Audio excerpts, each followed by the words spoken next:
ನನ್ನ ಕ್ಷಮಿಸ್ಬಿಡಿ, ಹಣದಾಸಗೋಸ್ಕರ ನಿಮ್ಗೆ ಮೋಸ ಮಾಡ್ಬಿಟ್ಟಪ್ಪ. ಸಡನ್ ಆಗಿ ಅದು ಯಾವ್ದೋ ಒಂದು ಪಾರ್ಟಿಗೆ ಹೋಗ್ತಾರೆ, ಅಲ್ಲಿ ಒಂದೇ ಒಂದು ಬಿಯರ್ ಹೊಡಕ್ ಸ್ಟಾರ್ಟ್ ಮಾಡ್ಬಿಡ್ತಾರೆ. ಅಂದ್ರೆ ಆ ಡ್ರಿಂಕ್ಸ್ ಅಲ್ಲಿ ಇದ್ದಿದ್ದವರು ಆಮೇಲೆ ತಿರ್ಗಾ ಅಡಿಕ್ಟ್ ಆದ್ರು. ಇದ್ರೆ ಇವತ್ತಿರ್ತೀನಿ, ಹೋದ್ರೆ ನಾಳೆ ಬೆಳಗ್ಗೆ ಹೋಗ್ತೀನಿ, ಅಷ್ಟೇ ಜೀವನ, ಯಾಕೆ ತಲೆ ಕೆಡ್ಸ್ಕೊಬೇಕು, ತಗೊಂಬನ್ರಿ ಅಂತ ಎಲ್ಲ ತಿಂದ್ರು. ಹಾಸ್ಪಿಟ್ಲಲ್ಲೇನೆ ತಿನ್ಬೇಕಂತ ಹೇಳಿದ್ರು ಮಲಗಿಸ್ಕೊಂಡೆ ತಿನ್ಬೇಕು. ಹಿಂಗೆ ಕೂರಕ್ಕಾಗಲ್ಲ. ಹಿಂಗ್ ಬಿದ್ರು, ಹಿಂಗ್ ಬಿದ್ದ ತಕ್ಷಣ ಫುಲ್ ಬ್ಲಡ್ ಇಲ್ಲೆಲ್ಲ ಓಪನ್ ಆಗ್ಬಿಡ್ತು. ಆವಾಗ ಒಂದಷ್ಟು ಹಬ್ಸ್ಬಿಟ್ಟಿದ್ರು ಇಂಡಸ್ಟ್ರಿಲಿ. ಬ್ಲಡ್ ಪ್ರಕಾಶ್ಗೆ ಆಕ್ಟ್ ಮಾಡೋಕ್ಕಾಗಲ್ವಂತೆ, ಬ್ಲಡ್ ಪ್ರಕಾಶ್ಗೆ ಬಿಸಿಲಲ್ಲಿ ನಿಂತ್ಕೊಳಕ್ಕಾಗಲ್ವಂತೆ, ಅವ್ನಿಗೆ ಡೈಲಾಗ್ ಮರ್ತೋಗ್ಬಿಡ್ತಾನಂತೆ, ಹಂಗೆ ಹಿಂಗೆ ಇಷ್ಟೆಲ್ಲ ಹಬ್ಸ್ಬಿಟ್ಟಿದ್ರು. ನಮ್ಮ ಅಪ್ಪಂಗೆ ಅವಾಗ ಒಂದಷ್ಟು ನೋವಾಗ್ಬಿಟ್ಟಿತ್ತು. ಎಲ್ಲರೂ ಹೇಳ್ತಾರೆ ರಕ್ಷಕ್ ತುಂಬಾ ಜೋರಾಗಿ ಮಾತಾಡ್ತಾನೆ, ರಕ್ಷಕ್ ತುಂಬಾ ಹಾರ್ಷಾಗಿ ಮಾತಾಡ್ತಾನೆ, ರಕ್ಷಕ್ ಆಟಿಟ್ಯೂಡ್ ಮತ್ತೊಂದು ಅಂತ. ನನ್ನ ಲೈಫಲ್ಲಿ ಆಗಿರೋ ಎಕ್ಸ್ಪೀರಿಯನ್ಸ್ ಅನ್ನೋ ಒಬ್ಬಂಗೆ ಮಾತ್ರ ಗೊತ್ತು. 3 ಗಾಡಿ 30 ಬಾಡಿ ನಿಮ್ಮನ್ನ ಯಾಮಾರ್ಸಿ ಎತ್ತಾಕೊಂಡು ಹೋಗೋಣ ಅಂದ್ರೆ ಅವ್ನು ಯಾರು ರಿಯಲ್ ಇರೋ. 25 ವರ್ಷ ಇಂಡಸ್ಟ್ರಿಲಿ ಎಕ್ಸ್ಪೀರಿಯೆನ್ಸು. 400 ಸಿನಿಮಾಗಿಂತ ಜಾಸ್ತಿ ಮಾಡಿದ್ದಾರೆ. ಅದರಲ್ಲಿ 430-440 ಸಿನಿಮಾ ಮಾಡಿದ್ದಾರೆ. ಕನ್ನಡ 1-2 ಸಿನಿಮಾ ಏನೋ ಬೇರೆ ಲ್ಯಾಂಗ್ವೇಜಿಗೆ ಮಾಡಿದರು, ಅದಷ್ಟು ಬೆಳಕಿಗೆ ಬರಲಿಲ್ಲ. ಅದು ಬಿಟ್ಟರೆ 100% ಅವ್ರು ಕೊಟ್ಟಿದ್ದೆಲ್ಲ ಕನ್ನಡ ಸಿನಿಮಾಗೇನೆ, ಕನ್ನಡಕ್ಕೆ ಇಂಡಸ್ಟ್ರಿಯಿಂದಲೇ ಇದ್ದರು. ಅದೇ ಇಂಡಸ್ಟ್ರಿ ಇವತ್ತು ನಮ್ಮ ತಂದೆನ ತುಂಬ ದೊಡ್ಡ ಮಟ್ಟಿಗೆ ಬೆಳೆಸ್ಕೊಂಬಂತು. ಇವತ್ತು ಅದೇ ಹೆಸರನ್ನ ನನಗೆ ತೊಗೊಂಬಂದು ಕೊಡ್ತಿದ್ದಾರೆ ಜನ. ಖುಷಿ ಅನಿಸ್ತದೆ. ಬಿಡಿ ಬಾಸ್, ಅದೃಷ್ಟ ದೇವತೆ ಅವನ ಪಕ್ಕದಲ್ಲಿ ಚಾಪಿ ಹಾಕೊಂಡು ಹ್ಯಾಪಿಯಾಗಿ ನಿದ್ದೆ ಮಾಡ್ತಾಳೆ. ಅಪ್ಪ ಹುಟ್ಟಿ ಬೆಳೆದಿರೋದಲ್ಲ ಕಾಟನ್ಪೇಟೆ. ಅಲ್ಲೇ ನಮ್ಮ ಸ್ವಂತ ಮನೆ ಇದೆ, ಅಂದರೆ ನಮ್ಮ ಅಜ್ಜಿದ ಪ್ರಾಪರ್ಟಿ, ನಮ್ಮ ಅಜ್ಜಿ ಕಟ್ಟಿರೋಂಥ ಪ್ರಾಪರ್ಟಿ ಅದು. ಅದೇ ಮನೇಲಿ ನಾನು ಒಂದು 11 ವರ್ಷ 12 ವರ್ಷ ಅಲ್ಲೇ ಇದ್ವಿ ನಾವು. ಅದಾದಮೇಲೆ ಅಪ್ಪನಿಗೆ ಒಂದು ಸಿನಿಮಾ ಥಿಯೇಟ್ರ್ ಹತ್ರ ಕಾಲಿಗೆ ಸ್ವಲ್ಪ ಪೆಟ್ಟು ಬಿಡುತ್ತೆ. ಆದಮೇಲೆ ಆ ಒಂದು ಬೆಂಕಿ ಕಿಡಿ ನಮ್ಮ ಅಪ್ಪನ ಕಾಲ ಮೇಲೆ ಬಿದ್ದಾಗ ಹಾಸ್ಪಿಟ್ಲಿಗೆ ಸರ್ಜರಿಗೆ ಅಂತ ಹೋಗ್ತೀವಿ. ಒಂದು ರೈಟ್ ಲೆಗ್ 4 ಬೆರಳುಗಳು ತೆಗೆದ್ಬಿಡ್ತಾನೆ ಅಪ್ಪನಿಗೆ. ರೈಟ್ ಲೆಗ್ 4 ಬೆರಳು ಇರಲಿಲ್ಲ, ಬರೀ ಹೆಬ್ಬೆಟ್ಟು ಮಾತ್ರ ಒಂದೇ ಇದ್ದಿದ್ದು. 2012ಇಂದ 2020 ತನಕ ಒಂದು 8-9 ವರ್ಷ ಬರೀ ಹೆಬ್ಬೆಟ್ಟಲ್ಲೇ ಅವರು ಅರ್ಧ ಜೀವನ ಮಾಡಿರೋದು. ಆ ಟೈಮಲ್ಲಿ ಸರ್ಜರಿ ಆದಾಗ ನಮ್ಮ ಅಪ್ಪ ಅವರ ಚಿಕ್ಕಮ್ಮ ಜಯಮ್ಮ ಅಂತ, ಅವರು ಬೇಡ ಏರಿಯಾಗೆ ಹೋಗೋದು, ತಿರ್ಗಾ ಯಾಕಂದರೆ ಮಕ್ಕಳೆಲ್ಲ ದೊಡ್ಡವರು ಆಗ್ತಿದ್ದಾರೆ, ಬೇರೆ ಏರಿಯಾಗೆ ಶಿಫ್ಟ್ ಆಗೋಣ ಅಂದ್ಬಿಟ್ಟು ನಮ್ಮ ಅಜ್ಜಿಯವರು ಇಲ್ಲೇ ಇದ್ದಿದ್ದು. ಅವಾಗ ನಾವು ಈ ಏರಿಯಾಗೆ ಕೆಂಬಾಪುರಕ್ಕೆ ಬಂದಿರೋಂಥದ್ದು. ಅವಾಗ ನಮ್ಮ ಅಜ್ಜಿ ಮನೇಲೇ ಇದ್ದಿದ್ದು, ಯಾಕಂದರೆ ಆವಾಗ ನಮಗೆ ಮನೆಯೇ ಇರಲಿಲ್ಲ ಇರಬೇಕಂತೇಳಿ. ಸಡನ್ನಾಗಿ ನಾವು ಬಂದಿದ್ದು, ನಾನು ನಮ್ಮ ಅಪ್ಪ ಬಂದು ನಮ್ಮ ಅಜ್ಜಿ ಮನೇಲೆ ಒಂದಷ್ಟು ತಿಂಗಳುಗಳಿದ್ದು ಬೇರೆ ಮನೆ ನೋಡಿಕೊಂಡು ಆಮೇಲೆ ನಮ್ಮ ಅಮ್ಮನ್ನ ನಮ್ಮ ಅಕ್ಕನ್ನ ಕರ್ಸ್ಕೊಂಡು ಈ ಏರಿಯಾಗೆ ಸ್ಟಾರ್ಟ್ ಮಾಡಿದಂಥ ಜರ್ನಿ. ಪ್ರಕಾಶ್ ಅವ್ರ ಮೂಲ ಊರು ಯಾವುದು? ನಿಮ್ಮ ತಂದೆಯವರ ಮೂಲ ಊರು ಬೆಂಗಳೂರೇ. ಹಿನ್ನೆಲೆ ಏನು? ಇಲ್ಲ, ಬೆಂಗಳೂರೇನ. ಅಪ್ಪ ಕಾಟನ್ಪೇಟೆನೇ ಹುಟ್ಟಿದ್ದು. ಅಜ್ಜಿ ಬಂದ್ಬಿಟ್ಟು ದೊಡ್ಡಬಳ್ಳಾಪುರದವರು. ಅಂದರೆ ನಿಮ್ಮ ತಂದೆಯವ್ರ ತಾಯಿ? ತಂದೆಯವ್ರ ತಾಯಿ. ನಮ್ಮ ಅಜ್ಜಿ ಬಂದ್ಬಿಟ್ಟು ಗೌರಮ್ಮ ಅಂತ. ನಮ್ಮ ಏರಿಯಾದಲ್ಲಿ ಸಿಕ್ಕಾಪಟ್ಟೆ ಸೌಂಡ್ ಮಾಡಿದಂಥ ವ್ಯಕ್ತಿ ನಮ್ಮ ಅಜ್ಜಿ, ನಮ್ಮ ತಾತ. ಅದಾದಮೇಲೆ ಅದಕ್ಕೋಸ್ಕರನೇ ಬ್ರೇಕ್ ಬಿದ್ದು ಬೇಡ ಇಲ್ಲಿರೋದು ಏರಿಯಾದಲ್ಲಿ ಅಂದ್ಬಿಟ್ಟು ಇನ್ನೊಂದು ಏರಿಯಾಗೆ ಚೇಂಜ್ ಮಾಡಿದಂಥದ್ದು. ಅವಾಗ ಕೆಂಪಾಪುರಾಗಿ ಬಂದ್ವಿ. ಅದಕ್ಕಿಂತ ಮುಂಚೆ ಅಪ್ಪ ಸಾಕಷ್ಟು ಬೆಳೆದಿರೋದೆಲ್ಲ ಅದೇ ಮನೇಲೇ, ಕಾಟನ್ಪೇಟೆನಲ್ಲೇ. ಫುಲ್ ಬಿಸಿ. ಫ್ರೆಂಡ್ಸ್ ಎಲ್ಲ ಅಲ್ಲೇ ಇರೋ ಜಾಸ್ತಿ. ನಾವು ಅಪ್ಪನಿಗೆ ಈ ಏರಿಯಾ ಅನ್ನೋದಕ್ಕಿಂತ ಫ್ರೆಂಡ್ಸ್ ಎಲ್ಲ ಅದೇ. ತುಂಬ ಚಿಕ್ಕ ವಯಸ್ಸಿನೂ ಫ್ರೆಂಡ್ಸು, ಹೋಗೋ ಬರೋ ಫ್ರೆಂಡ್ಸು, ಮಚ್ಚ ಅಮ್ಮ ಈ ಥರ ಫ್ರೆಂಡ್ಸು ಅಲ್ಲಿರೋರೆಲ್ಲರೂ ಪ್ರತಿಯೊಬ್ಬರು. ಅವರೆಲ್ಲ ಇವತ್ತಿಗೂ ನಮಗೆ ತುಂಬ ಸಪೋರ್ಟ್ ಮಾಡ್ತಾರೆ. ನೀವು ಅಪ್ಪ ಇಲ್ಲ ಕಳ್ಕೊಂಡ್ವಿ, ಅವ್ರ ಮೆಮೊರೀಸ್ನ ನನಗೆ ಹೇಳ್ತಾ ಇರ್ತಾರೆ. ನೀವು ಅಪ್ಪ ಹಂಗಿದ್ದ, ಹಿಂಗೆ ತಿನ್ನಿಸ್ತಾ ಇದ್ದ, ಹಿಂಗೆ ಮಜಾ ಮಾಡಿಸ್ತಿದ್ದ, ಎಲ್ರಿಗೂ ಖರ್ಚು ಮಾಡ್ತಿದ್ದ ಅಂತ. ಅದೊಂದೆಲ್ಲ ಕಾಡ್ತಾ ಇರುತ್ತೆ ಅವಾಗವಾಗ.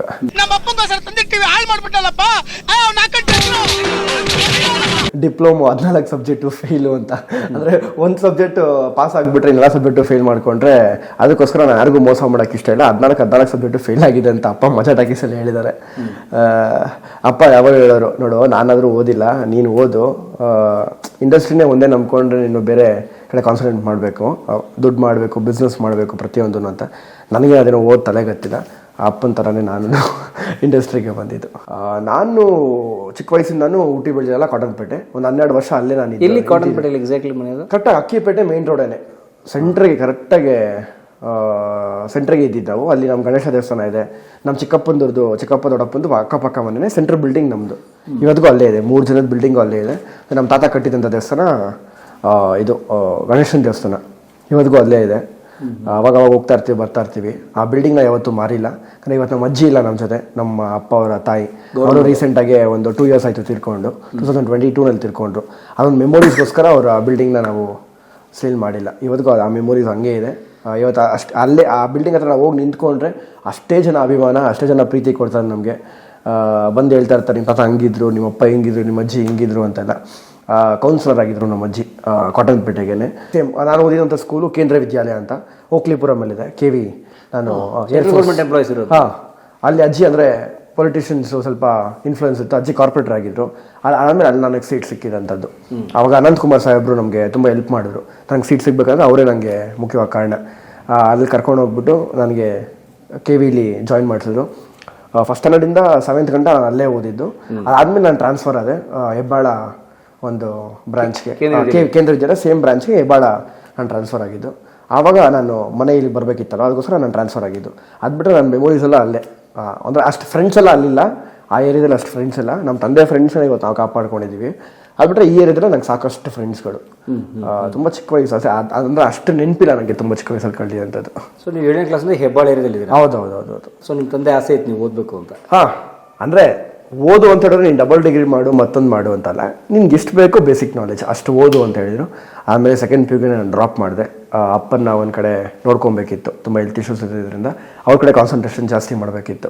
ಅದನ್ನು ನೋಡಿಕೊಂಡು ಬಂದಿದ್ದಂಥದ್ದು. ತಿರ್ಗಾ ನಾನು ಕಾನ್ಸಂಟ್ರೇಟ್ ಮಾಡೋಣ ಅಂತ ಅಂದ್ಕೊಂಡೆ. ಅಷ್ಟೇ ನನಗೆ ಸಿನಿಮಾ ಕಡೆ ಕಾನ್ಸಂಟ್ರೇಷನ್ ಆಯಿತು, ಇಂಡಸ್ಟ್ರಿ ಕಡೆ ಕಾನ್ಸಂಟ್ರೇಷನ್ ಆಯಿತು. ಅದಕ್ಕೆ ಬೇಕಾಗಿರೋ ತಯಾರಿಗಳೆಲ್ಲ ಅಪ್ಪ ಇದ್ದಾಗಲೇ ನನಗೆ ಮಾಡಿಸೋರು, ಪ್ರತಿಯೊಂದೂ ಮಾಡಿಸೋರು. ಅಲ್ಲಿನ ಜರ್ನಿ ಸ್ಟಾರ್ಟ್ ಆಗಿದ್ದು ನನಗೆ 2020. ಅಪ್ಪ ತೀರ್ಕೊಂಡಾದ್ಮೇಲೆ 2020ನಲ್ಲೇ ಆಗಸ್ಟಲ್ಲಿ ನನಗೆ ಗುರು ಶಿಷ್ಯರು ಅನ್ನೋ ಸಿನಿಮಾ ಸಿಗುತ್ತೆ. ಏಪ್ರಿಲಲ್ಲಿ ಅಪ್ಪ ತೀರ್ಕೊತಾರೆ, ಆಗಸ್ಟಲ್ಲಿ ಆ ಸಿನಿಮಾ ಆಫರ್ ಸಿಗುತ್ತೆ. ನನಗೆ ರಿಜೆಕ್ಟ್ ಮಾಡೋಕ್ಕೂ ಇಷ್ಟ ಇರಲಿಲ್ಲ, ಬೇಡ ಅನ್ನೋಕ್ಕೂ ಇಷ್ಟ ಇರಲಿಲ್ಲ, ಮಾಡಲೇಬೇಕಾಗಿತ್ತು. ಯಾಕೆ ಅಂತ ಹೇಳಿದ್ರೆ, ಒಂದು ಶರಣ್ ಅಂಕಲು ನನ್ನ ಫ್ಯಾಮಿಲಿ ಮೆಂಬರ್, ಅಪ್ಪನ ಕ್ಲೋಸ್ ಫ್ರೆಂಡು. ತರುಣ ನನ್ನ ಫ್ಯಾಮಿಲಿ ಮೆಂಬರ್, ಕ್ಲೋಸ್ ಫ್ರೆಂಡು ನಮ್ಮ ಫ್ಯಾಮಿಲಿಗೆಲ್ಲ, ಅಪ್ಪನಿಗೆ. ಅದಕ್ಕೋಸ್ಕರ ಆ ಸಿನಿಮಾ ಒಪ್ಕೊಂಡೆ. ಗುರು ಶಿಷ್ಯರು ಒಂದು ಟೈಟ್ಲೇ ಲೆಜೆಂಡ್ಸ್ ಮಾಡಿದಂಥ ಸಿನಿಮಾ ಅದು.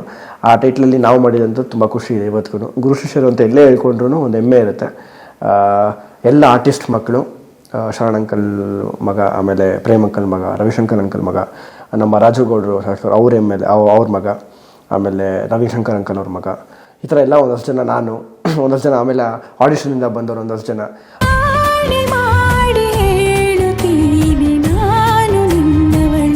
ನಮ್ಮನ್ನೂ ಅಷ್ಟೇ ನಿಮಗೆ ಮಾಡೋಕ್ಕಾಗುತ್ತಾ ಪ್ರತಿಯೊಂದು ಕ್ಯಾರೆಕ್ಟರ್ಗಳನ್ನ ನೋಡಿ ಆಮೇಲೆ ತೊಗೊಂಡಿದ್ದಂಥದ್ದು. ಇವರೆಲ್ಲ ಆರ್ಟಿಸ್ಟ್ ಮಕ್ಕಳು, ಮತ್ತೊಂದು ಆ ಥರ ಯಾವುದೂ ಇರಲಿಲ್ಲ. ಈ ಥರ ಕ್ಯಾರೆಕ್ಟರ್ ಇವ್ರಿಗೆ ಸೂಟ್ ಆಗುತ್ತೆ, ಹಂಗೆ ಮಾಡಿಸೋಣ. ಚೇಂಜ್ ಇವ್ರಿಗೇನಾದ್ರು ಇಷ್ಟ ಇಲ್ಲ ಅಂತಂದರೆ ಬೇರೆ ಕ್ಯಾರೆಕ್ಟರ್ಗೆ ಹಾಕೋಣ. ಅದೇ ಥರ ನಾವು ಪ್ಲ್ಯಾನ್ ಮಾಡಿದ್ದು. ಒಂದಷ್ಟು ವರ್ಕ್ಶಾಪ್ ಮಾಡಿದ್ವಿ ಆ ಸಿನಿಮಾಗೆ. ನಾಗರಬಾವಿ G ಅಕಾಡೆಮಿಲಿ ಒಂದು 6ರಿಂದ 7 ತಿಂಗಳೇನೋ ಕಂಟಿನ್ಯೂಸ್ ಮಾಡಿದ್ವಿ. ಆಮೇಲೆ ಸ್ಪೋರ್ಟ್ಸ್ ಓರಿಯೆಂಟೆಡ್ ಸಿನಿಮಾ ಆಗಿರೋದ್ರಿಂದ ಬೆಳಗ್ಗೆ 5 ಗಂಟೆಗೆ ಪ್ರಾಕ್ಟೀಸ್ ಸ್ಟಾರ್ಟ್ ಆಗೋದು ಖೋಖೋ. ಹೋಗಿ ನಿಜವಾಗ್ಲೂ ಖೋಖೋ ಕಲ್ತ್ಕೊಂಡು ಬಿದ್ದು ಎದ್ದು ಮೈ ಕೈ ಎಲ್ಲ ತರ್ಚ್ಕೊಂಡು, ಅಂದರೆ ಪ್ಲೇಯರ್ಸ್ ಹೆಂಗೆ ಆಡ್ತಾರೆ, ನಮಗೆ ಕ್ಲೈಮ್ಯಾಕ್ಸ್ ಶಾಟಲ್ಲಿ ನೀವು ಎಲ್ಲ ಸಿನಿಮಾ ನೋಡಿರ್ತೀರ. ಕ್ಲೈಮ್ಯಾಕ್ಸ್ ಶಾಟಲ್ಲಿ ಒಂದು ಇದು ಬರುತ್ತೆ ಮ್ಯಾಚಸ್ಸು, ಅದೆಲ್ಲ ನಮಗೆ ಬೆಡ್ ಹಾಕ್ದಿರಾ, ರೋಪ್ಸ್ ಹಾಕ್ದಿರಾ, ಎಲ್ಲ ಹಂಗೆ ಮಾಡಿರೋಂಥದ್ದು, ರಿಯಲ್ ಆಗಿ ಮಾಡಿರೋಂಥದ್ದು. ಅದೇ ಮಣ್ಣಲ್ಲಿ ಹಂಗೆ ಬಿದ್ದು ಕೈ ಕಾಲೆಲ್ಲ ತರ್ಚ್ಕೊಂಡು ಬಾಡಿ ಎಲ್ಲ ಫುಲ್ ಸ್ಕ್ರಾಪ್ ಆಗಿ ಅದೇ ಥರ ಮಾಡಿರೋಂಥದ್ದು. ಅದೊಂದು ತುಂಬ ನಂಗೊಂಥರ ಲೈಫಲ್ಲಿ ಒಂದು ಹೊಸ ಬೆಳಕು ತೊಗೊಂಬಂದು ಕೊಡ್ತು. ಅದಕ್ಕೆ ಮೊದಲು ಈ ಬಾಲನಟನಾಗಿ ಅಥವಾ ಅದು ಬೇರೆ, ಅಂದರೆ ತುಂಬ ಚಿಕ್ಕ ವಯಸ್ಸಲ್ಲಿ ಐತಲ್ಲ ಕಡೆ ಸುಮ್ಮನೆ ಒಂದು ಕ್ಯಾರೆಕ್ಟರ್, ಸುಮ್ಮನೆ ಹಿಂಗೆ ಡಾನ್ಸ್ ಆಡ್ತಾ ಹಿಂಗೆ ಹೋಗಿ ಬಂದಿರೋಂಥ ಕ್ಯಾರೆಕ್ಟರ್ ಅಷ್ಟೇ. ಅದು ಬಿಟ್ಟರೆ ಅವಾಗ ಇಷ್ಟ ಇರಲಿಲ್ಲ ಅಪ್ಪನಿಗೆ, ಇನ್ನು ಓದಬೇಕು ಇವನು, ತುಂಬ ಚಿಕ್ಕ ವಯಸ್ಸಿಗೆ ಇವಾಗ ಬಿಟ್ಬಿಟ್ರೆ ಇಲ್ಲಿಗೆ ಬಂದುಬಿಡ್ತಾರೆ ಅಂತ ಅಲ್ಲಿಗೆ ಸ್ಟಾಪ್ ಮಾಡಿದರು. ಆಮೇಲೆ ಅಪ್ಪ ಹೋಗಾದ್ಮೇಲೆ ಮಾಡಲೇಬೇಕಿತ್ತು, ಆ ಹೆಸರನ್ನ ಉಳಿಸಲೇಬೇಕು, ತೊಗೊಂಡು ಬರಲೇಬೇಕು. ಚಿಕ್ಕ ವಯಸ್ಸಲ್ಲಿ ನಾವೇನು ಮಾಡಿ ನಿಂತ್ಕೊತೀವಿ ಅದು ನಮಗೆ ಮುಂದಕ್ಕೆ ಪಿಲ್ಲರ್ ಆಗುತ್ತೆ, ನಾನು ನಂಬಿರೋ ಅಂಥದ್ದು. ಒಂದು 25 ಆಗಲಿ 26 ಆಗಲಿ, ಆಮೇಲೆ ನಮ್ಮ ಲೈಫ್ನ ಬಿಲ್ಡ್ ಮಾಡ್ಕೊಳ್ಳೋಣ, ಆಮೇಲೆ ನಮ್ಮ ಲೈಫ್ನ ಕಟ್ಕೊಳ್ಳೋಣ, ಅದೆಲ್ಲ ವೇಸ್ಟ್ ಆಫ್ ಟೈಮ್. ಇವಾಗ ಇಲ್ಲಿಂದ ಒಂದು ನೋಡಿ, ನನಗೆ ಅಪ್ಪ ತಿರ್ಕೊಂಡಾಗ 17 ವಯಸ್ಸು, ನನಗೆ ಇವಾಗ 22, 5 ವರ್ಷ ಆಗ್ತದೆ ಅಪ್ಪ ತಿರ್ಕೊಂಡು. 5 ವರ್ಷನೂ ನಾನು ಸುಮ್ಮನೆ ಕೂತ್ಕೊಂಡಿದ್ದಿದ್ರೆ ಇಷ್ಟರಲ್ಲಿ ಅಪ್ಪನ ಹೆಸರೇ ಮರ್ತೋಗ್ಬಿಟ್ಟಿರೋದು. ಒಂದು ಲೈನ್ ಇದೆ, ಇವತ್ತು ಸತ್ತರೆ ನಾಳೆ ಬೆಳಗ್ಗೆ ಮನುಷ್ಯನ ಮರ್ತೋಗ್ಬಿಡ್ತಾರಂತೆ, ಬದುಕಿರೋ ಗಂಟ ಅವನ ಹೆಸರು ಕೂಗ್ತಾ ಇರ್ತಾರೆ. ಸತ್ತಿದ ತಕ್ಷಣ ಹೆಣ ಬಂತಾ, ಬಾಡಿ ಬಂತಾ, ಎಷ್ಟೊತ್ತಿಗೆ ಬರುತ್ತೆ ಹೆಣ ಅಂತ ಕೇಳ್ತಾರೆ ಇವತ್ತಿನ ಪ್ರಪಂಚದಲ್ಲಿ, ಇವತ್ತಿನ ಇದರಲ್ಲಿ. ಅದಕ್ಕೋಸ್ಕರ ನಾನು ಅಂದ್ಕೊಂಡೆ, ನಾವು ಎದ್ರೆ ಫಿನಿಕ್ಸ್ ತನನೇ ಇದೊಡ್ಬೇಕು, ಇಲ್ಲಿ ಸೈಲೆಂಟಾಗಿ ಕೂತ್ಕೊಂಡು ತಮಾಷೆ ಮಾಡಿಕೊಂಡು, ನಮ್ಮ ಒಂದು ಚಿಕ್ಕ ವಯಸ್ಸೇನೋ ಇದೆ, ಆರಾಮಾಗಿ ಹುಡುಗರು ಎಲ್ಲ ಆಟ ಆಡ್ಕೊಂಡು ಪಾರ್ಟಿಗೆ ಹೋಗ್ಕೊಂಡು ಮಜಾ ಮಾಡ್ಕೊಂಡು ಹಿಂಗಿದ್ರೆ ನಮ್ಮ ಲೈಫ್ ಕಟ್ಕೊಳಕ್ಕಾಗಲ್ಲ. ಯಾಕೆಂದರೆ ಮನೇಲಿ 10 ಜನ ಮಕ್ಕಳಿಲ್ಲ, ಗಂಡು ಮಕ್ಕಳು ಇಲ್ಲ, 2-3 ಜನ ಯಾರೂ ಇಲ್ಲ, ನಾನು ಒಬ್ಬನೇ ಇರೋದು, ನಾನು ಒಬ್ಬನೇ ಸಾಕ್ಬೇಕು ಮನೇನ, ನಾನು ಒಬ್ಬನೇ ನಡೆಸಬೇಕು. ಅದಕ್ಕೆ ನಂಗೆ ಆ ಲೈಫ್ ಇಂಪಾರ್ಟೆನ್ಸ್ ಗೊತ್ತು ಇವತ್ತಿಗೂ. ಎಲ್ಲರೂ ಹೇಳ್ತಾರೆ ರಕ್ಷಕ್ ತುಂಬ ಜೋರಾಗಿ ಮಾತಾಡ್ತಾನೆ, ರಕ್ಷಕ್ ತುಂಬ ಹಾರ್ಷಾಗಿ ಮಾತಾಡ್ತಾನೆ, ರಕ್ಷಕ್ ಆ್ಯಟಿಟ್ಯೂಡು ಮತ್ತೊಂದು ಅಂತ. ನನ್ನ ಲೈಫಲ್ಲಿ ಆಗಿರೋ ಎಕ್ಸ್ಪೀರಿಯನ್ಸ್ ನಾನು ಒಬ್ಬನಿಗೆ ಮಾತ್ರ ಗೊತ್ತು. ಬಿದ್ದಿದ್ದೀನಿ, ಎದ್ದಿದ್ದೀನಿ, ಕಳ್ಕೊಂಡಿದ್ದೀನಿ, ಅಪ್ಪ ಇದ್ದಾಗ ಕಲ್ತಿದ್ದೀನಿ, ಅವ್ರ ಹತ್ರ ಓಡಿಸ್ಕೊಂಡಿದ್ದೀನಿ, ಬೈಸ್ಕೊಂಡಿದ್ದೀನಿ. ಅದಕ್ಕೋಸ್ಕರ ಇಲ್ಲಿ ಗಂಟ ಬಂದು ಕೂತ್ಕೊಳ್ಳೋಕ್ಕಾಯ್ತು. ಇಲ್ಲ ಅಂತ ಹೇಳಿದ್ರೆ ಯಾರು ನೀನು ಅಂತ ಕೇಳಿರೋರು ಒಂದಲ್ಲ ಒಂದು ದಿನ. ಅವತ್ತು ನಾನು ಮನೆಯಿಂದ ಆಚೆ ಬಂದು ನಾನು ಮಾಡ್ತೀನಿ, ನಿಂತ್ಕೊತೀನಿ, ಎಷ್ಟೇ ಕಷ್ಟ ಆದರೂ ಪರವಾಗಿಲ್ಲ, ಇಲ್ಲೆಲ್ಲದನ್ನು ಫೇಸ್ ಮಾಡ್ಬೇಕಂದ್ರೆ ನಾನು ಬಂದಿರೋನು, ಫೇಸ್ ಮಾಡೇ ಮಾಡ್ತೀನಿ. ಇವತ್ತಲ್ಲ ಇನ್ನೂ ಮುಂದಕ್ಕೆ ಸಾಕಷ್ಟು ಬರುತ್ತೆ, ನಂಗೆ ತುಂಬ ಚೆನ್ನಾಗಿ ಗೊತ್ತು. ಇನ್ನೂ ಸಾಕಷ್ಟು ಜನ ಎದುರಿಸ್ತಾರೆ, ಸಾಕಷ್ಟು ಜನ ಫೈಟ್ ಕೊಡ್ತಾರೆ, ಸಾಕಷ್ಟು ಜನ ಟಕ್ಕರ್ ಕೊಡ್ತಾರೆ. ಅದಕ್ಕೆಲ್ಲ ರೆಡಿಯಾಗೇ ಬಂದಿಲ್ಲಿ ಕೂತ್ಕೊಂಡಿರೋನು. ಬಿಟ್ಕೊಳಕ್ಕಂತೂ ಇಲ್ಲ ಜಾಗ ಇಲ್ಲಿ. ಇದು ನನ್ನ ಸೀಟಲ್ಲೇ ಬಂದು ಕೂತ್ಕೊಬೇಕು, ಕೂತ್ಕೊಂಡಿದ್ದೀನಿ ಅಷ್ಟೇ. ಇನ್ನು ಕೂತ್ಕೊಳ್ಳೋದು ಸಾಕಷ್ಟು ಕೂತ್ಕೊಂಡು ಮಾಡೋಂಥ ತುಂಬ ಇದೆ. ಅದು ಮಾಡಲೇಬೇಕು. ಅದು ಮನೆಯಲ್ಲಿ ನಮ್ಮ ಅಪ್ಪನಿಂದ ಮಾತ್ರ ಅಷ್ಟೇ. ಆ ಹೆಸರನ್ನ ಉಳಿಸ್ಬೇಕು, ಆ ಮನೆನ ಬೆಳೆಸ್ಬೇಕು. ಅದನ್ನು ತೊಗೊಂಡೋಗಿ ನಾನು ಅಂದ್ಕೊಂಡಿರೋ ರೀತಿ ಆ ಜಾಗದಲ್ಲಿ ಇರಬೇಕು. ನನಗೆ ಏನು ನಿಮ್ಮ ಗುರಿ ಆ್ಯಕ್ಚುಲಿ? ಒಂದು ಒಳ್ಳೆ ಆರ್ಟಿಸ್ಟ್ ಆಗಬೇಕು ಇಂಡಸ್ಟ್ರಿಗೆ. ಮನೆಗೆ ಒಂದು ಒಳ್ಳೆ ಮಗ ಆಗಬೇಕು. ಅದಾದರೆ ಸಾಕು, ಇನ್ನೇನು ಬೇಕಾಗಿಲ್ಲ. ಕೋಟಿ ದುಡಿಬೇಕು, ಹಂಗಿರಬೇಕು, ಹಿಂಗಿರಬೇಕು, ಯಾವುದೂ ಇಲ್ಲ. ಆ ಬಾಸ್ ಅನ್ಸ್ಕೊಬೇಕು. ಇವೆಲ್ಲ ಯಾವುದೋ ಒಂದು ಇದೆಯಲ್ಲ, ರಕ್ಷಕ್ಕೂ 6 ಬಾಸ್ ಅನ್ಸ್ಕೊತಾನೆ ಅಂತ. ನಾನು ಅವಾಗಲೇ ಹೇಳಿದೆ, ನಾನು ನಂಬೋದಿರೋ ರಾಘವೇಂದ್ರ ಸ್ವಾಮಿ ಅಂದ್ಬಿಟ್ಟು. ಅದನ್ನು ನಾನು ಕರ್ಸ್ಕೊಬೇಕನ್ನೋ ಆಸೆ ನನಗಿಲ್ಲ. ಜನ ಕೊಟ್ಟಿದ್ದಂಥದ್ದು, ಜನ ಯಾವುದೋ ಒಂದು ಬ್ಯಾನರಲ್ಲಿ ಹಾಕ್ಸಿದಂಥದ್ದು. ಆ ಪುಣ್ಯಾತ್ಮ ಎಲ್ಲಿದ್ದಾರೆ ಅಂತಲೂ ಗೊತ್ತಿಲ್ಲ. ಅವ್ರಿಗೆ ಇಲ್ಲಿಂದ ನಾನು ಪಾದಕ್ಕೆ ನಮಸ್ಕಾರ ಮಾಡ್ತೀನಿ. ಸುಮ್ಮನೆ ಯಾರಿಗೂ ಕೊಡಲ್ಲ. ಕೊಟ್ಟಿದ್ದಾರೆ ಅಂತ ಹೇಳಿದ್ರೆ ಅದನ್ನು ಉಳಿಸ್ಕೊಂಡು ಹೋಗೋಣ. ಅದನ್ನು ಓದ್ಬಿಟ್ಟು ಮುಂದಕ್ಕಂತೂ ಹೋಗಲ್ಲ ನಾನು. ಇನ್ನೂ 1000 ಮಾತಾಡಲಿ ಅದ್ರ ಬಗ್ಗೆ. ಅದಕ್ಕೆ ನಾನು ವ್ಯಾಲ್ಯೂ ಕೊಡ್ತೀನಿ. ಒಂದು ಹೆಸ್ರಿಗೆ ಒಂದು ವ್ಯಾಲ್ಯೂ ಇದೆ ಅಂತ ಹೇಳಿದ್ರೆ ಜನ ಕೊಟ್ಟಿರ್ತಾರೆ ಅದಕ್ಕೆ. ಆ ಜನರಿಗೆ ನಾನು ಯಾವತ್ತೂ ಚಿರಋಣಿ. ಸೊ ನೀವು ಅದನ್ನ ಎಂಜಾಯ್ ಮಾಡ್ತೀರಿ? ಖಂಡಿತ ಎಂಜಾಯ್ ಮಾಡ್ತೀನಿ, ಖಂಡಿತ. ಇವಾಗ ನಾನು ಅದಕ್ಕೆ ಬೇಡ ಅಂದ್ಬಿಟ್ಟು ಓದ್ಬಿಟ್ಟು ಹೋಗೋಕ್ಕಾಗಲ್ಲ. ಇವಾಗ ನಮ್ಮ ಮನೆ ಹತ್ರ ನೀವು ಬಂದಿದ್ದೀರಾ ಅಂತ ಹೇಳಿದ್ರೆ ನೀನು ಯಾರು ಗುರು ಅಂದ್ಬಿಟ್ಟು ನಾನು ಆಚೆ ಕಳ್ಸೋಕ್ಕಾಗಲ್ಲ. ನಿಮ್ಗೊಂದು ರೆಸ್ಪೆಕ್ಟ್ ಇದೆ, ನಿಮ್ಗೊಂದು ಮರ್ಯಾದೆ ಇದೆ. ಕರ್ಕೊಂಬಂದು ಕುಣಿಸ್ಬಿಟ್ಟು ಒಂದು ಕಾಫಿ ಕುಡೀರಿ ಅಣ್ಣ ಅಂತ ಹೇಳಲೇಬೇಕು ನಾನು. ಅದಕ್ಕೊಂದು ರೆಸ್ಪೆಕ್ಟ್ ಇದೆಯಲ್ಲ, ನಿಮಗೇನೋ ಒಂದು ರೆಸ್ಪೆಕ್ಟ್ ಇದ್ದೇ ಇರುತ್ತೆ. ಅದೇ ರೀತಿ ಜನ ನಂಗೆ ಏನೋ ಒಂದು ಬಿರುದು ಕೊಟ್ಟಿದ್ದಾರೆ ಅಂತ ಹೇಳಿದ್ರೆ ಅದಕ್ಕೆ ರೆಸ್ಪೆಕ್ಟ್ ಇದೆ. ಯಾವೊಂದು ನೀನು ಕೊಟ್ಟವನು ಹಂಗೆ ಹಿಂಗೆ ಅವ್ರನ್ನ ಬ್ಲೇಮ್ ಮಾಡೋಕ್ಕಾಗತ್ತಾ? ಇಲ್ಲ. ಅದನ್ನ ಪ್ರೀತಿಯಿಂದ ಆಗ್ತಿದ್ದಾರೆ. ನೆಗೆಟಿವ್ ಆಗ್ತಿದ್ದಾರೆ, ಪಾಸಿಟಿವ್ ಆಗ್ತಿದ್ದಾರೆ, ಅದು ಗೊತ್ತಿಲ್ಲ. 6 ಬಾಸ್ ಅನ್ನೋದು ರಿಜಿಸ್ಟರ್ ಆಗ್ತಿದೆಯಾ? ಅದು ನನಗೆ ಖುಷಿ ಇದೆ ಅಣ್ಣ. ಬಟ್ ಆ 6 ಬಾಸ್ ಸುತ್ತ ಇರುವಂಥ ಕೆಲವು ನೆಗೆಟಿವಿಟೀಸು, ಟ್ರೋಲು, ಕಾಮೆಂಟು, ಒಂದು ರೀತಿ ಫನ್ನಿ ರೋಸ್ಟ್. ಅಣ್ಣ, ನೀವು ಹೆಂಗೇ ಹೋದ್ರೂ ನನ್ನ ಬಗ್ಗೆ ನೆಗೆಟಿವ್ ಹುಡುಕ್ತಾನೆ ಇರ್ತೀರ. ಅದನ್ನು ಬಿಟ್ಬಿಡಿ. ಬೇರೆ ಲೈಫ್ ಇದೆ ರಕ್ಷಕಿಗೆ.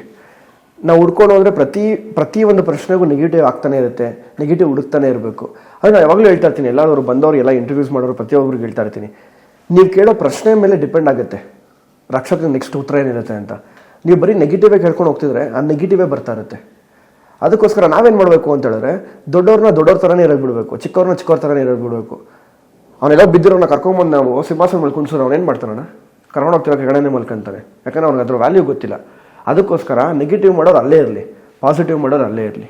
ಅವ್ರವ್ರ ಜಾಗದಲ್ಲಿ ಅವ್ರವ್ರ ದೊಡ್ಡವರು, ಅವ್ರು ಹಂಗೆ ಇರಲಿ, ಖುಷಿನೇ. ಅದನ್ನು ಚೇಂಜ್ ಮಾಡೋಕ್ಕಂತೂ ಇಷ್ಟ ಇಲ್ಲ ನನಗೆ. ನಾನು ಒಳ್ಳೆಯವನು ಅಂತ ಆ್ಯಕ್ಟ್ ಮಾಡೋನಂತೂ ಅಲ್ಲವೇ ಇಲ್ಲ.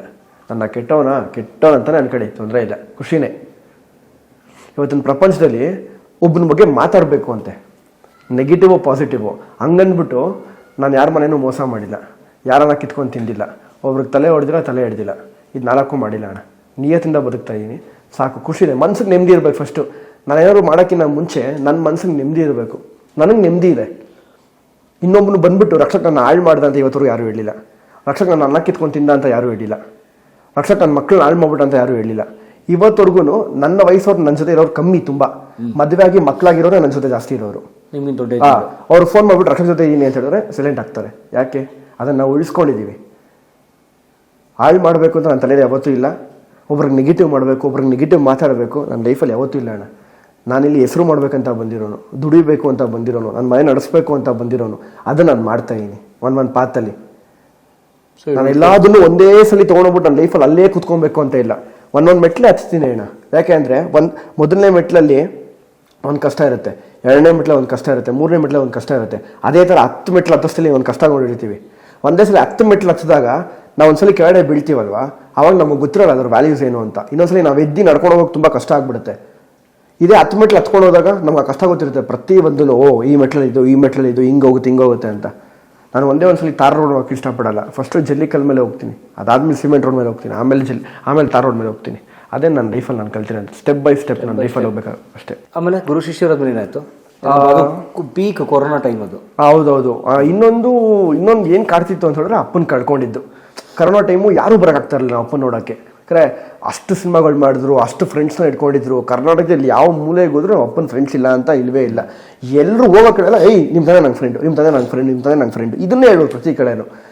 ಆದರೆ ನನಗೆ ಇವತ್ತಿಗೂ ಕಾಡ್ತಾ ಇರುತ್ತೆ, ನಮ್ಮ ಅಪ್ಪನ ನೋಡೋಕೆ ಯಾರೂ ಬರೋಕ್ಕಾಗಿಲ್ವಲ್ಲ. ನಮ್ಮ ಅಪ್ಪನ ಅಂದರೆ ಯಾರ್ದು ತಪ್ಪಲ್ಲ. ಕರೋನಾ ಟೈಮು ಪೀಕ್ ಟೈಮಲ್ಲಿ ಸ್ಟಾರ್ಟಿಂಗ್ ಇನ್ನೇನು ಸ್ಟಾರ್ಟ್ ಆಗ್ತಿದೆ ಅವಾಗದು. ಎಲ್ರಿಗೂ ತುಂಬ ಅವ್ರವ್ರ ಲೈಫ್ನ ಸೆಕ್ಯೂರ್ ಮಾಡ್ಕೊಳ್ಳೋದೇ ತುಂಬ ದೊಡ್ಡದಾಗಿತ್ತು. ಅವ್ರ ಮನೆ ಒಳ್ಳೆ ಬಾಕ್ಲು ಹಾಕೊಂಡು ಕೂತ್ಕೊಳ್ಳೋದೇ ಅವ್ರಿಗೆ ದೊಡ್ಡದಾಗೋಗಿತ್ತು. ಆ ಟೈಮಲ್ಲಿ ನಾನು ಯಾರೂ ಬ್ಲೇಮ್ ಮಾಡೋಕ್ಕಾಗಲ್ಲ, ಇವ್ರು ಬಂದಿಲ್ಲ ಅಂತ. ಆದರೆ ಬಂದವ್ರಿಗೆ ಮಾತ್ರ thanks. Vijay uncle, Duniya Vijay uncle, Prem uncle ಇಬ್ಬರು ಬಂದರು. ಇಬ್ಬರು ನಿಂತ್ಕೊಂಡು ಕಾರ್ಯಗಳೆಲ್ಲ ಮುಗಿಸ್ಕೊಳ್ಳೋ ಗಂಟ ನನ್ನ ಜೊತೆ ನಿಂತ್ಕೊಂಡು ಮುಗಿಸ್ಕೊಟ್ಬಿಟ್ಟೋದ್ರು. ಏನೇ ಇದ್ರು ನಮ್ಗೆ ಹೇಳು, ನಾವು ಇರ್ತೀವಿ ನಿನ್ನ ಜೊತೆ ಅಂದರು. ಅವ್ರಿಗೆ ಥ್ಯಾಂಕ್ಸ್ ಹೇಳೋಕ್ಕೆ ಇಷ್ಟಪಡ್ತೀನಿ. ಅದೇ ಟೈಮಲ್ಲಿ ಡಿ ಬಾಸ್ ಕೂಡ ಫೋನ್ ಮಾಡಿ ಅಮ್ಮನಿಗೆ ಒಂದು ಧೈರ್ಯ ಕೊಟ್ಟರು ನಾವಿದ್ದೀವಿ ಅಂತ. ಅದೊಂದು ಅವ್ರಿಗೂ ಥ್ಯಾಂಕ್ಸ್ ಹೇಳಕ್ಕೆ ಇಷ್ಟಪಡ್ತೀನಿ. 2020 ಏಪ್ರಿಲಲ್ಲಿ ತಿಳ್ಕೊಂಡ್ರು. ಏಪ್ರಿಲ್ 2 ಇದು ಇನ್ನೂ ಬ್ಯಾಡ್ ಮೆಮೊರಿ, ನೆನ್ಸ್ಕೊಳಕ್ಕೆ ಇಷ್ಟಪಡಲ್ಲ, ಆದರೆ ಹೇಳಲೇಬೇಕಂತ ಒಂದು ಮೂಮೆಂಟ್ಸ್ ಇವೆಲ್ಲ. ಯಾಕಂದರೆ ಕಣ್ಮುಂದೆ ನಡೆದಿರೋ ನನ್ನ ಕಣ್ಮುಂದೆ ನಡೆದಿರೋ ಇದೆಲ್ಲ ಲೈಫ್ ಇನ್ಸಿಡೆಂಟ್ಸು. ಏಪ್ರಿಲ್ 2 ಅಪ್ಪನ ಬರ್ಡೇ, ಅದೇ ಫೋರ್ಟಿಸ್ ಹಾಸ್ಪಿಟ್ಲಲ್ಲಿ ಯಾರಿಗೂ ಗೊತ್ತಾಗ್ದಿರಂಗೆ ಅಕ್ಕನ್ನ ಮನೆಯಿಂದ ಕರ್ಸ್ಕೊಂಡು ನಾನು ಅಪ್ಪನ ಬರ್ಡೇ ಇವತ್ತು ಸೆಲೆಬ್ರೇಟ್ ಮಾಡಬೇಕು ಅಂತ ಹಾಸ್ಪಿಟ್ಲ್ ಒಳಗಡೆ ICU ಒಳಗಡೆ ಯಾರಿಗೂ ಚಾನ್ಸ್ ಕೊಡಲ್ಲ. ಆ ಎಲ್ಲ ಡಾಕ್ಟರ್ಸ್ಗೆ ನರ್ಸ್ಗೆ ಇಲ್ಲಿಂದನೇ ಅವ್ರ ಪಾದಕ್ಕೆ ನಮಸ್ಕಾರ ಮಾಡಿಬಿಡ್ತೀನಿ. ಅವತ್ತು ಹತ್ಕೊಂಡೆ ಅಪ್ಪನ ಬರ್ಡೇ ಇದೆ ಇವತ್ತು, ಒಂದು ಕೇಕ್ ಕಟ್ ಮಾಡಿಸ್ಬಿಡೋಣ ಅಂತ. ಪಾಪ ಕೇಕ್ ನಾನು ತೊಗೊಂಬರ್ಲಿಲ್ಲ, ಅವರೇ ತೊಗೊಂಬಂದು ನನಗೊಂಥರ ಸರ್ಪ್ರೈಸ್ ಕೊಟ್ಟರು. ಇಲ್ಲ ನಾನೇ ತರಿಸಿದ್ದೀವಿ ಕೇಕು ಅಂದ್ಬಿಟ್ಟು ಕೇಕ್ ತೊಗೊಂಬಂದು ಅಪ್ಪನ ಮುಂದೆ ಇಟ್ಟು ಅಪ್ಪ ಹಿಂಗೆ ಬೆಡ್ ಮೇಲೆ ಇದ್ರು, ಅದನ್ನು ರೋಲ್ ಮಾಡಿ ಬೆಡ್ನ ಹಿಂಗೆ ಕುಣಿಸಿದ್ವಿ. ಆ ಟೇಬಲ್ ತೊಗೊಂಬಂದು ಹಿಂಗೆ ಕಟ್ ಮಾಡಿದ್ರು. ಇನ್ನೊಂದು ಬ್ಯಾಡ್ ಮೆಮೊರಿ ಅಂತ ಹೇಳಿದ್ರೆ ಅಷ್ಟೆಲ್ಲ ನಾನು ಪ್ಲ್ಯಾನ್ ಮಾಡಿಬಿಟ್ಟು ಎಲ್ಲರನ್ನೂ ಕರೆಸಿ ನರ್ಸು ಡಾಕ್ಟ್ರನ್ನೆಲ್ಲ ಕರೆಸಿದೆ.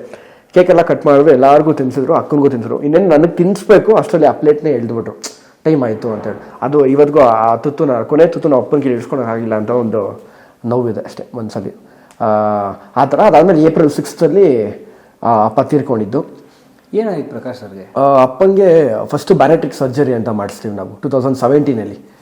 ಅಂದರೆ ಅಪ್ಪ 148 kgs ಇದ್ದರು. ಸಣ್ಣ ಆಗಬೇಕು ಅಂತಲೇ ಅಪ್ಪನಿಗೆ ಬ್ಯಾರೆಟ್ರಿಕ್ ಸರ್ಜರಿ ಮಾಡ್ಸೋಕ್ಕೆ ಪ್ಲ್ಯಾನ್ ಮಾಡಿದ್ವಿ. ಸುಮ್ಮನೆ ಹಂಗೆ ಚೆಕಪ್ಗೆ ಅಂತ ಹೋದ್ವಿ. ಯಾರೋ ಒಬ್ಬರು ಅಪ್ಪನ ಫ್ರೆಂಡ್ ಒಬ್ಬರಿದ್ರು, ಇವತ್ತೇ ಸೇರ್ಕೊಂಬಿಡು, ಅಡ್ಮಿಟ್ ಆಗ್ಬಿಡು ಇವತ್ತೇ ಅಂದ್ಬಿಟ್ಟು ತುಲಿಪ್ಸ್ ಅನ್ನೋ ಹಾಸ್ಪಿಟ್ಲ್ ಕೋರ್ಮಾಂಗ್ಡ ಸೋನಿ ಸಿಗ್ನಲ್ ಇರೋದು. ಅಲ್ಲೂ ಅಷ್ಟೇ ತುಂಬ ಫ್ರೆಂಡ್ಲಿಯಾಗಿ ಎಲ್ಲ ಡಾಕ್ಟರ್ಸು ನರ್ಸು ನಮ್ಮ ಅಪ್ಪನಿಗೆ ಯಾವ ಥರ ಅಟ್ಯಾಚ್ ಆಗಬೇಕು ಅವ್ರು ಅದೇ ಥರ ಅಪ್ಪನಿಗೆ ಅಟ್ಯಾಚ್ ಆಗಿ ಆ ಥರ ಪ್ರತಿಯೊಬ್ಬರು ನೋಡಿಕೊಂಡ್ರು. 108 days ಹಾಸ್ಪಿಟ್ಲಲ್ಲಿ ಇದ್ವಿ ನಾವು, 108 ದಿನ. ನಾನು ಅಪ್ಪ ಇಬ್ಬರೇ ಇದ್ವಿ ಹಾಸ್ಪಿಟ್ಲಲ್ಲಿ. ಬಿಸಿ ಸಿನಿಮಾ ಟೈಮ್ ಕೂಡ. ಹೌದು. ಅಂದರೆ ಸಡನ್ನಾಗಿ ಸಣ್ಣ ಆಗಬೇಕು ಅಂತ ಬಂದಿದ್ದಂಥದ್ದು ಅವ್ರಿಗೆ. ಸಣ್ಣ ಆಗ್ಬೇಕಾದ್ರೆ ಡಾನ್ಸ್ ಮಾಡಬೇಕು, ವಾಕ್ ಮಾಡಬೇಕು, ನಡಿಬೇಕು, ಜಾಗ್ ಮಾಡಬೇಕು, ಪ್ರತಿಯೊಂದು ಅವ್ರಿಗೂ ಒಂದು ಆಸೆ ಇತ್ತು. ದಪ್ಪ ಇದ್ರೆ ಏನೂ ಮಾಡೋಕ್ಕಾಗ್ತಲ್ವಲ್ಲ ಅಂತ. ಅದಾದಮೇಲೆ ಒಂದಷ್ಟು ಫಾಲೋ ಮಾಡಬೇಕಿತ್ತು ನಮ್ಮ ಅಪ್ಪ. ಎಲ್ಲರೂ ಹೇಳ್ತಾರೆ ನಾವೇನೂ ಮಾಡಿಲ್ಲ, ನಾವೆಲ್ಲ ಸಾಚಾಗಳು ಅಂತ. ನಮ್ಮ ತಪ್ಪಿದ್ರೆ ಮಾತ್ರ ಇನ್ನೊಂದು ತಪ್ಪಾಗಕ್ಕೆ ಸಾಧ್ಯ. ಇವನೊಬ್ಬ ತಪ್ಪು ಮಾಡ್ತಾನೆ ಅಂದರೆ ಇನ್ನೊಬ್ಬ ತಪ್ಪು ಮಾಡೋಕ್ಕೆ ಸಾಧ್ಯ. ಅದೇ ರೀತಿ ಅದಕ್ಕೆಲ್ಲ ನಾವು ಅಪ್ಪ ಒಪ್ಕೊಂಡ್ರು. ಸರಿ ಆಯಿತು, ನಾನ್ ವೆಜ್ ಬಿಡ್ತೀನಿ, ಮಸಾಲೆ ಐಟಮ್ಸ್ ಬಿಡ್ತೀನಿ, ಡ್ರಿಂಕ್ಸ್ ಬಿಡ್ತೀನಿ, ಸ್ಮೋಕ್ ಬಿಡ್ತೀನಿ, ಎಲ್ಲದಕ್ಕೂ ಒಪ್ಕೊಂಡ್ರು. 108 days ಹಾಸ್ಪಿಟ್ಲಲ್ಲಿ ಇದ್ವಿ. ಅದಾದಮೇಲೆ ವಿಕ್ರಮ್ ಹಾಸ್ಪಿಟಲ್ ಶಿಫ್ಟ್ ಆಗ್ತೀವಿ. ಅಲ್ಲಿ ಸರ್ಜರಿ ನಡೆಯುತ್ತೆ. ಅಲ್ಲಿ ಹತ್ತಿರ ಒಂದು 80 ದಿನ ತಿರ್ಗಾ 90 ದಿನ ಅಲ್ಲೂ ತಿರ್ಗಾ ಅದೇ ಹಂಗೆ ಇರ್ತೀವಿ. ಸರ್ಜರಿ ಆದಮೇಲೆ ಅಲ್ಲಿ ಪ್ರತಿಯೊಂದು ಫಾಲೋ ಮಾಡ್ತಾರೆ ನಾವಪ್ಪ. ನಾನ್ ವೆಜ್ ತಿನ್ನಬಾರ್ದು, ಮಸಾಲೆ ಐಟಮ್ಸ್ ಅದೆಲ್ಲದನ್ನು ಫಾಲೋ ಮಾಡ್ತಾರೆ. ತಿರ್ಗಾ ಮನೆಗೆ ಬಂದು ತಿರ್ಗಾ 6 ತಿಂಗಳು ಅದನ್ನೇ ಫಾಲೋ ಮಾಡ್ತಾರೆ. ನೀಟಾಗಿ ಡಯಟಲ್ಲಿ ಇರ್ತಾರೆ, ಸ್ಟ್ರಿಕ್ಟಾಗಿ ಡಯಟಲ್ಲಿ ಇರ್ತಾರೆ. ಸಡನ್ನಾಗಿ ಅದು ಯಾವುದೋ ಒಂದು ಪಾರ್ಟಿಗೆ ಹೋಗ್ತಾರೆ, ಅಲ್ಲಿ ಒಂದು ಬಿಯರ್ ಹೊಡೋಕ್ಕೆ ಸ್ಟಾರ್ಟ್ ಮಾಡಿಬಿಡ್ತಾರೆ. ಅಂದರೆ ಡ್ರಿಂಕ್ಸಲ್ಲಿ ಇದ್ದಿದ್ದವರು ಅದರಿಂದ ಬಿಯರ್ ಹೊಡೋಕ್ಕೆ ಸ್ಟಾರ್ಟ್ ಮಾಡ್ತಾರೆ. ಆಮೇಲೆ ತಿರ್ಗಾ ಅಡಿಕ್ಟ್ ಆದರು, ತಿರ್ಗಾ ಪ್ರಾಬ್ಲಮ್ ಆಯಿತು.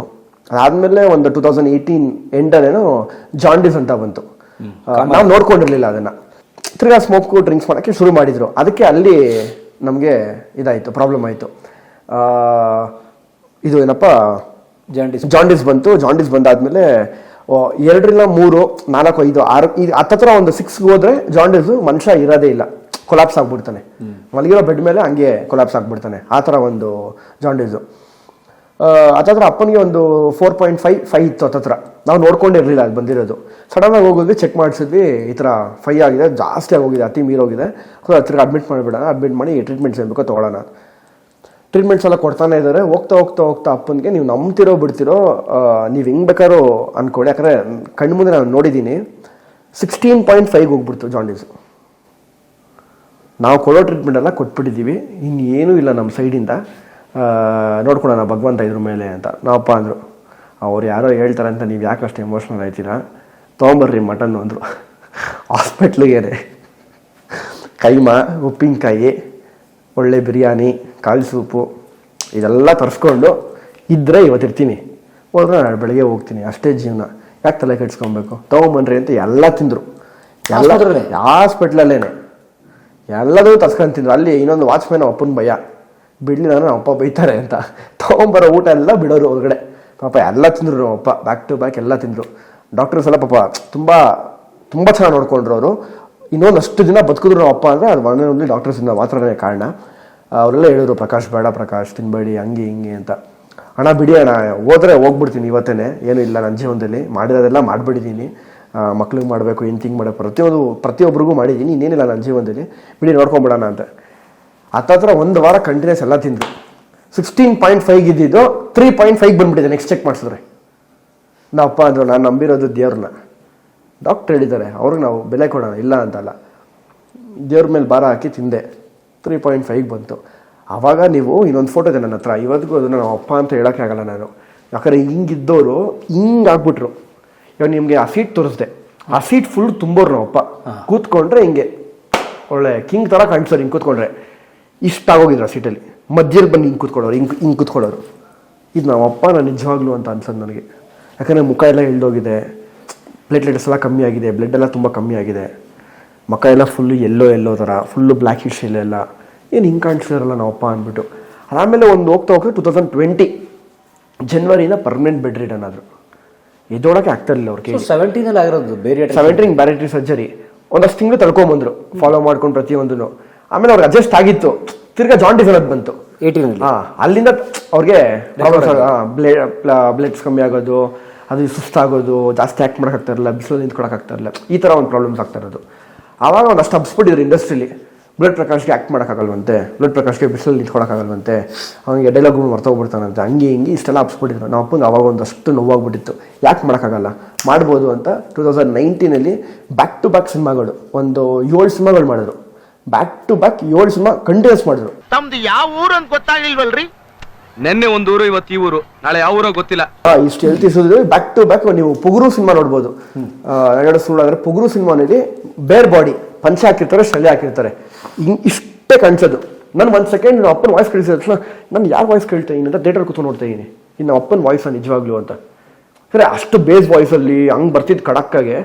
ಒಳ್ಳೆ ಮಗು ವಾಯ್ಸ್ ಬಂದು ನಂಗೆ ಬರ್ತಿದೆ ಥಿಯೇಟ್ರಲ್ಲಿ ಪುಗುರು ಸಿನಿಮಾ ನೋಡಿದಾಗ. ನನಗೆ ಇಷ್ಟು ಸಣ್ಣದಾಗಿ ಬರ್ತಿದೆ. ಅವಾಗ ಸಿಗ ನೋಡಿದ್ರೆ ಜನ, ನಾನು ಸುಮ್ಮನೆ ಕೂತಿದ್ದೆ, ಜನ ಅಬ್ಸರ್ವ್ ಮಾಡ್ತಾರೆ ಇಲ್ಲ ನೋಡೋಣ ಅಂತ. ಬ್ಲಡ್ ಪ್ರಕಾಶ್ ಅಂತಿದ್ದಾರೆ. ಅಂದರೆ ಅವ್ರಿಗೆ ಅದನ್ನು ಇಮ್ಯಾಜಿನ್ ಮಾಡ್ಕೊಳಕ್ಕೆ ಆಗ್ತಾಯಿಲ್ಲ, ಇದು ನಿಜವಾಗ್ಲೂ ಬ್ಲಡ್ ಪ್ರಕಾಶ ಅಂತ. ಅಷ್ಟು ಸಣ್ಣ ಹೋಗಿದ್ರು ಲಾಸ್ಟಲ್ಲಿ. ಆಮೇಲೆ 2020 ಬ್ಯಾಕ್ ಟು ಬ್ಯಾಕ್ ಸಿನಿಮಾಗಳು ಮಾಡ್ಕೊಂಡ್ಬಂದರು. 2020 ಜನವರಿನಲ್ಲಿ ಪರ್ಮನೆಂಟ್ ಬೆಡ್ ರಿಟರ್ನ್ ಆದರು. ಇರೋಕ್ಕೆ ಆಗ್ತಾ ಇರಲಿಲ್ಲ ಅವ್ರಿಗೆ, ಜೊತೆಗೆ ಇರಲೇಬೇಕಾಗಿತ್ತು, ಯಾರೋ ಒಂದು 2-3 ಜನ ಇರಬೇಕು, ಎಬ್ಬರಿಸ್ಬೇಕು, ಕರ್ಕೊಂಬಂದು ಕುಣಿಸ್ಬೇಕು. ಅಂದರೆ ಅವಾಗ ಹೆಂಗಿತ್ತು ಅಂದರೆ ಅವ್ರ ಮೈಂಡ್ ಸೆಟ್ಟು, ಕಾರಲ್ಲಿ ಕುತ್ಕೊಬೇಕು, ಒಂದು ರೌಂಡ್ ಹೋಗ್ಬೇಕು, ಒಂದು ಲಾಂಗ್ ಡ್ರೈವ್ ಹೋಗ್ಬೇಕು, ವಾಪಸ್ ಬರ್ಬೇಕು, ಮಂದಿ ಮಲ್ಕೊಬೇಕು. ಅವ್ರ ಮೈಂಡ್ ಸೆಟ್ ಅಷ್ಟೇ ಇದ್ದಿದ್ದು, ಇನ್ನೇನು ಇಲ್ಲ. ತಿನ್ಬೇಕಂತ ಹೇಳಿದ್ರು ಮಲಗಿಸ್ಕೊಂಡೆ ತಿನ್ಬೇಕು. ಹಿಂಗೆ ಕೂರಕ್ಕಾಗಲ್ಲ. ಅವ್ರ ಬ್ಲಡ್ಡೇ ಫುಲ್ ಕಮ್ಮಿ ಆಗೋಗಿದೆ. ಒಂದು ದಿವಸ ಇದು ನಂಬ್ತಿರೋ ಬಿಡ್ತಿರೋ ಮೇಲೆ ನಮ್ಮಮ್ಮ ನಮ್ಮ ಅಕ್ಕ ಎಲ್ಲರೂ ಇದ್ದಾರೆ, ನಾನು ಒಬ್ಬನೇ ಕೆಳಗಡೆ ಇರೋದು. ಆಫೀಸ್ ಅಂದರೆ ಅವ್ರ ಮೇಲೆ ಕರ್ಕೊಂಡು ಹೋಗೋಕೆ ಇರಲಿಲ್ಲ ಅವ್ರ ರೂಮ್ಗೆ. ನಾವು ಆಫೀಸಲ್ಲೇ ಬೆಡ್ ತೊಗೊಂಬಂದು ಹಾಕ್ಬಿಟ್ಟಿದ್ವಿ. ಆ ಬೆಡ್ನ ಆಫೀಸ್ಗೆ ಶಿಫ್ಟ್ ಮಾಡಿಬಿಟ್ಟು ಆಫೀಸಲ್ಲೇ ಮಲಗಿಸೋ ಥರ ನಾವು ಪ್ಲ್ಯಾನ್ ಮಾಡಿದ್ದು. ಒಂದು ದಿವಸ ಏನು ಮಾಡಿಬಿಟ್ಟು ಹಿಂಗೆ ಇಟ್ಕೊಂಡು ಕರ್ಕೊಂಬಂದು, ತುಂಬ ಕಷ್ಟಪಟ್ಟು ಕರ್ಕೊಂಬಂದು ಇದು ಕಾರ್ ಹತ್ರ ಹಿಂಗೆ ಲೀನ್ ಮಾಡಿಸ್ದೆ. ಮಿಸ್ಸಾಗಿ ಹಿಂಗೆ ಬಿದ್ದೋಗ್ಬಿಟ್ರು ಕೆಳಗೆ. ಪಂಚೆ ಹಾಕಿದ್ದು ನೀವು ನಂಬ್ತಿರೋ ಬಿಡ್ತಿರೋ. ನಂಗೆ ಇವೆಲ್ಲ ಲೈಫಲ್ಲಿ ನಾನು ನೆನೆಸ್ಕೊಂಡ್ರೆ, ಲೈಫಲ್ಲಿ ಇವತ್ತಿಗೂ ನಾನು ಇಷ್ಟು ಸ್ಟ್ರಾಂಗ್ ಆಗಿದ್ದೀನಿ ಅಂತ ಹೇಳಿದ್ರೆ ನಮ್ಮ ಅಪ್ಪನ ಜರ್ನಿ ನೋಡ್ಕೊಂಬಂದಿರೋದಕ್ಕೆ. ಹಿಂಗೆ ಬಿದ್ದರು, ಹಿಂಗೆ ಬಿದ್ದ ತಕ್ಷಣ ಫುಲ್ ಬ್ಲಡ್ ಇಲ್ಲೆಲ್ಲ ಓಪನ್ ಆಗ್ಬಿಡ್ತು. ಅಂದರೆ ಅವ್ರಿಗೆ ಸ್ಕಿನ್ನು ಅಷ್ಟೇ, ಅವ್ರಿಗೆ ಬ್ಯಾಲೆನ್ಸ್ ಆಗ್ತಾ ಇಲ್ಲ. ಕಾರ್ ಹಿಂಗೆ ಕ್ಲೀನ್ ಮಾಡಿಸ್ಬಿಟ್ಟು ಹಿಂಗೆ ಬಿಟ್ಟೆ, ಅದೇನೋ ಎತ್ಕೊಂಬರಕ್ಕೆ ಟವಲ್ ಎತ್ಕೊಂಬರಕ್ಕೆ ಹಿಂಗೆ ಆಫೀಸ್ ಹೊರಟೆ ಹಿಂಗೆ ಬಂದು ರಪ್ ಅಂತ ಬಿದ್ದು ಕಿರಿಸ್ಬಿಟ್ರು. ಏನಾಗೋಯ್ತು ಅಂತ ಮೇಲೆ ಇದ್ದವ್ರು ಕೇಳಿ ಓಡಿ ಬಂದರು ಪಾರ್ಕಿಂಗ್ಗೆ. ಹಿಂಗೆ ಎತ್ತೀನಿ, ಪಂಚೆ ಎಲ್ಲ ಫುಲ್ಲು ಬ್ಲಡ್.